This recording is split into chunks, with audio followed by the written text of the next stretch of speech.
Welcome back to Final Expense Telesales. My name is Dana Neeson, and for those who have been living under a rock, I am still homeless, but I don't want to lose the whole reason why I have received so much love, support, and grace over the last week, which is the integrity of this channel and why I created it to begin with, which is to help agents have stronger, more confident, comfortable conversations so that they can help their clients navigate through a decision of changing their situation and protecting their families. Please keep following me in this journey. I promise you I will be posting updates when I have them. I have 20 meetings lined up this week, had 4 of them today. I will be finding my new home, and I hope you join me on this journey.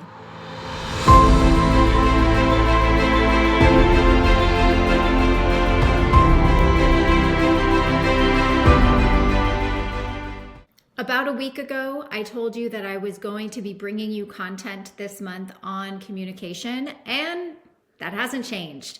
I firmly believe that strong communicators are the breeding ground for strong salespeople.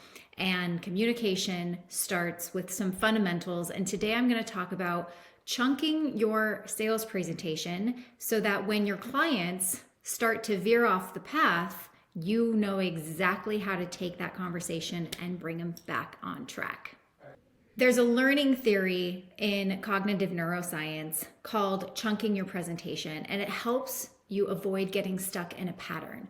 So when most people receive a script and they learn the script, the majority of people just focus on the beginning. They're focusing on the first 30 seconds and they're focusing on the introduction. And the further and further you get into that script, the less you focus on it, so that when you do get someone on the phone, the sales start to unravel because you've spent so much time just trying to get into the presentation. You have no idea now how to take them through the rest of it, offer them good options, do your underwriting correctly. So when you start with the beginning, middle, and end, instead, try the middle, the end, and make the beginning last. See, memorization can work against you when you're in a high stress situation, because when you deviate from the script, you become lost. And so this isn't just about being strong in the beginning and weak at the end. It's also about understanding that your customers aren't going to follow your script. They're going to ask you questions and they're going to bring things up that you may have not planned on getting to until the middle or the end, right? When they ask you what's the price, they tell you about health conditions. They want to ask you questions about term versus whole life. And you're like, wait, I'm not there yet. I still have to ask you questions about ABC and you're on X, Y, and Z. So understanding how to take those questions when you get them, address them, and then get your clients back on track is really important. And one of the things that you should do immediately is, if you just are now starting to memorize your script, is start in the middle. Start in the middle, go to the end, and then navigate back to the beginning.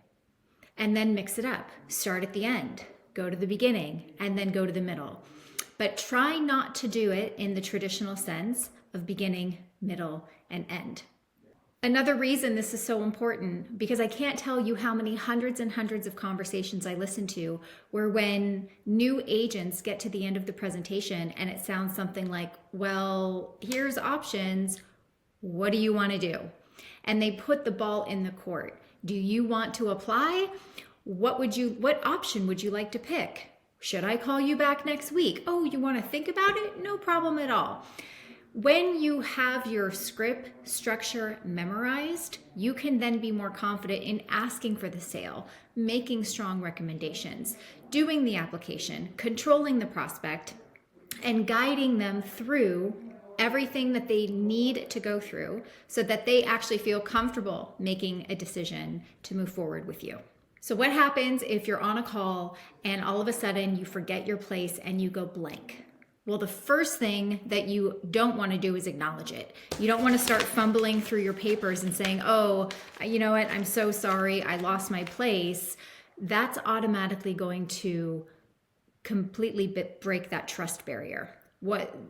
The only way that this is going to happen for you is if the person on the other end of the phone looks at you as an expert and that they trust you as an expert. So one thing that you can do if you lose your place is pause and repeat back what you just said to see if that helps you get back on track. So for example, most of the clients that we work with have never been told the difference between term and whole life. Do you happen to know the difference? And the client says, no, I don't. And you forget how you're supposed to start the next sentence. The best thing you can do is just say it again.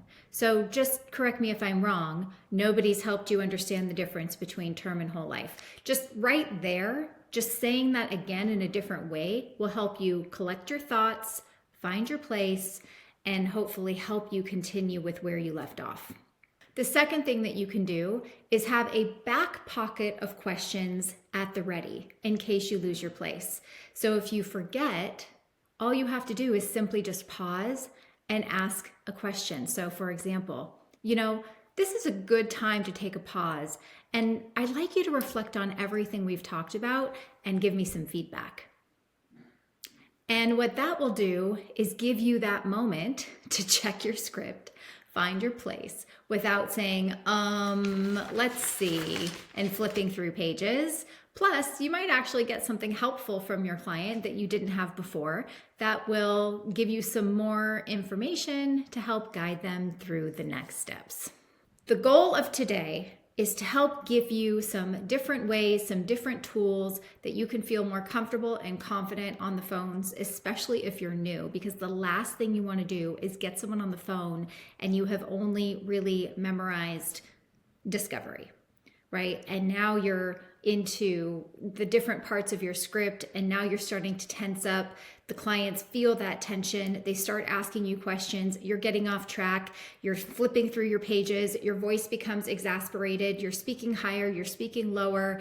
And now, because you haven't practiced chunking your script and you haven't practiced the different ways of voice inflection, the deal goes south. The client wants to think about it, and you have lost an opportunity.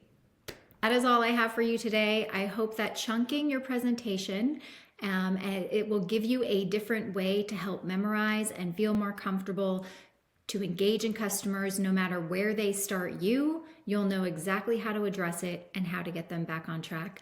Overall, that's going to help you start getting that confidence you need to make the amount of calls that you need to make so that you can have the amount of prospects that you need to talk to and get them into applications, which ultimately is good for them, but even better for you. Stick around with more updates as they come. My name is Dana Neeson, and as always, I hope you have a fantastic sales day.